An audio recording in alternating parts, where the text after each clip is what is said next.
Benta, sinasabi ni ano? Yung malaking bahay. I think sa kabila. Yun yun. Wow, what a beautiful. What a beautiful day, guys. Uy, may ano, buuan, oh. Yun oh. Buuan oh, mga ngalakal na naman kami guys oh. So ngayon guys, pupunta kami sa chiropractor. Ganda na ang panahon no. Chiropractor, papaayos yung panga ni Darling kasi naglalak ng susobrahan. Ay, uy. Balong. Ayan na guys.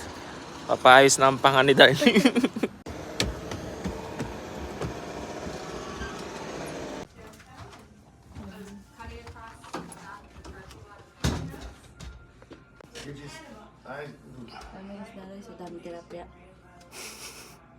Homework for you.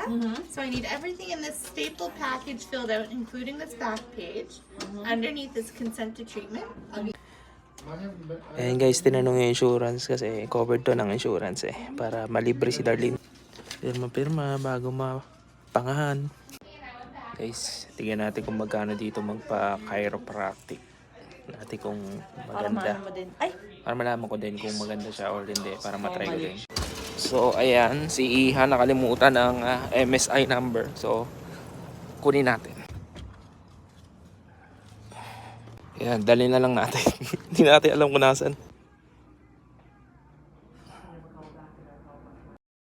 Nagdo-drawing guys.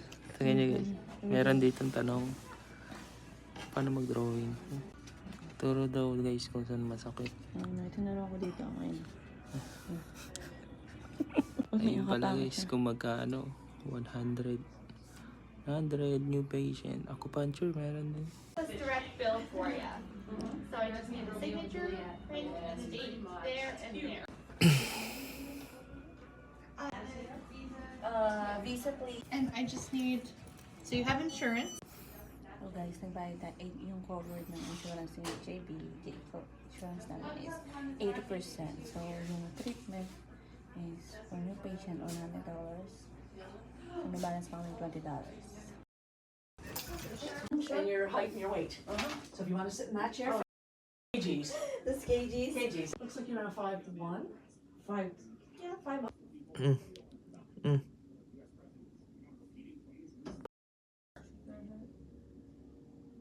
So turn and look over the right.